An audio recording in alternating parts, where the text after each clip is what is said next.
এখানে দেখেন ৫৫,০০০ ভোট পড়েছে। এখানে ভোট পড়েছে আমাদের পক্ষে ৮২%। কথা হচ্ছে বিপ্লবের মানেটা কি? বিপ্লবের মানে কি শুধু মুদ্রার এপিট আর ওপিট? ৩২কে প্রত্যাখ্যান করে লাল কার্ড দেখিয়েছি। মোহিত স্যারের নেতৃত্বে একটা কমিশন গঠন করে দেওয়া হয়। সেই কমিটিতে আমাদের সাথে আলোচনা করে তারা ৩৫ এবং মেয়েদের জন্য ৩৭ করে সুপারিশ করা হয়। এখন মাননীয় উপদেষ্টা মহোদয় বলেছে যে ছাত্রদের সাথে কথা বলে তারা ৩২-এর অধ্যাদেশ জারি করেছে।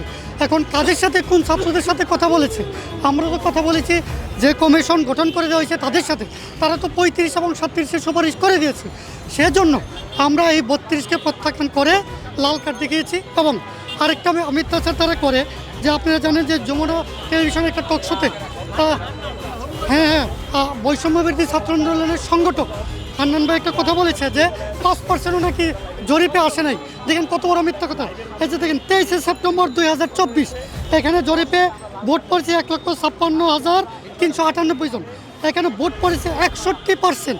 আপনি দেখেন সবচেয়ে আলোচিত এবং সবচেয়ে জনপ্রিয় টকশো হচ্ছে খালেদ মহিউদ্দিন জানতে চাই। এখানে দেখেন ৫৫,০০০ ভোট পড়েছে। এখানে ভোট পড়েছে আমাদের পক্ষে ৮২%। তাহলে আজকে দেখেন যেই বৈষম্য দূর করার জন্য আমাদের এত বড় একটা আন্দোলন হলো, এখানে যদি আপনারা বৈষম্য করেন, আপনাদের সুবিধাটা আপনারা দেখেন, আপনারাই সব কিছু করেন। আপনারা এই বাংলাদেশ কি শুধু ঢাকা বিশ্ববিদ্যালয় করেছে?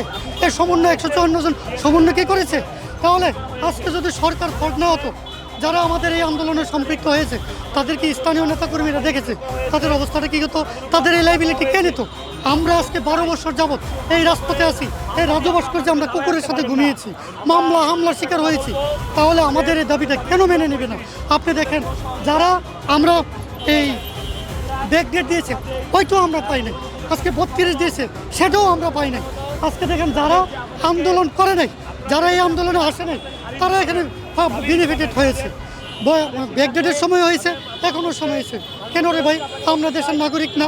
আমি মাননীয় উপদেষ্টাকে বলবো, আমরা আপনার সন্তানের মতো, আপনি আমাদের দাবিটা বাস্তবায়ন করে দেন। আর বৈষম্য বিরোধী ছাত্র আন্দোলনের যে ভাইয়েরা সমন্বয়ক ছিলেন, আপনাদের কাছে একটা বলবো, হান্নান বলেছে যে আমার কোনো ভাই বোন যেন কোনো দাবি নিয়ে রাজপথে নামতে না হয়। প্রিয় ভাইয়েরা, আপনারা আমাদেরকে সহযোগিতা করুন। আমরাও চাই না রাজপথে থাকতে, আমরাও চাই আমাদের দাবিটা বাস্তবায়নে আপনারা সহযোগিতা করুন। আমরা পরের টেবিলে বসে যেতে চাই। ধন্যবাদ। কথা হচ্ছে বিপ্লবের মানেটা কি? বিপ্লবের মানে কি শুধু মুদ্রার এপিট আর ওপিট? আমার এই যে বিপ্লব, আমি যে নতুন ধারার চিন্তা করব, ওই চিন্তাটা কিন্তু আমরা দেখি না। আমরা দেখি গত সরকারের আমলে যেরকম সিস্টেম চলে আসছে, ওই একই রকম সিস্টেমের কথাই কিন্তু আমরা বলতেছি। তাইলে গণ অভ্যুত্থান হয়েছে কিন্তু বিপ্লবটা হয়নি, তার মানে এটা পুরোপুরি প্রশ্নবিদ্ধ।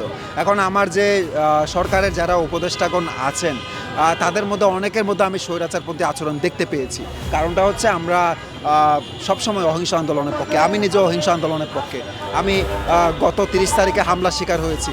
কেন আমি শিকার হয়েছি সেটা আমার কাছে খুব জাতির কাছে প্রশ্ন, আমার কাছে প্রশ্ন যে আমি কেন হামলার শিকারটা হলাম। আমি তো একজন সাধারণ শিক্ষার্থী ছিলাম, আমি চাকুরির জন্য আমি দাবি জানাইতেই পারি। কিন্তু পুলিশ যেভাবে স্বৈরাচারপন্থী আচরণ সেদিন করেছে, এটার ব্যাপারে আমরা যখন ওসি স্যারের কাছ থেকে জানতে চাইলাম, আমাদের শাহবাগ থানা, তো উনি সরাসরি বলছে যে উপর মহল থেকে সরাসরি আমাদের এগেনস্টে হার্ডলাইন, মানে আমরা যেন কোনো আন্দোলনে দাঁড়াতে না পারি। এটা কেমন কথা? আমরা যদি ছাত্র জনতা যুব সমাজের এই আন্দোলন, এই দাবি নিয়ে না নামি, তো তারা কারা নামবে? ছাত্র যুব সমাজের মধ্যেই তো, মাধ্যমেই তো এই চেঞ্জেসগুলো আসে। এই আন্দোলনই তো আমাদের দাবি তোলার একটা ওয়ে বলতে পারেন, প্রোটোকল বলতে পারেন।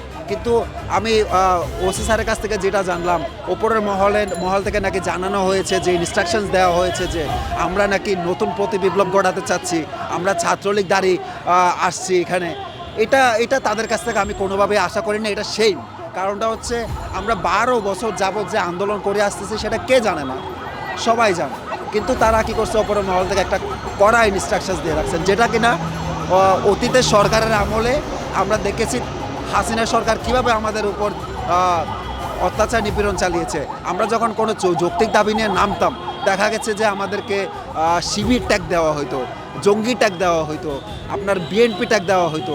তাহলে এই সরকারও এসে যদি একই রকম মনোভাব দেখায়, একই রকমভাবে আমাদেরকে ট্যাগ দেয়, তাহলে আমাদের আসলে পরিবর্তনটা হলো কি? আমাদের যে আর্থসামাজিক যে চিন্তাভাবনা, আমাদের যে পরিবর্তনের যে ধারাবাহিকতার যে চিন্তাধারা, এখানে কিন্তু আমরা এখন অবধি মানে নিজেদেরকে পরিবর্তন যেটা হওয়া দরকার, বিকাশ, নিজেদেরকে অন্য দেশের যে পরিবর্তনটা ওইটার সাথে যে আমরা যে তাল মিলিয়ে যাব, ওইখানে কিন্তু আমি কিন্তু খুব পেছনে দেখতেছি আমাদের দেশের যে অবকাঠামোগত উন্নয়ন বা সামাজিকগত যে উন্নয়ন, মানসিক চিন্তাভাবনা, খুব এটা দেখে আমি খুব হতাশাগ্রস্ত।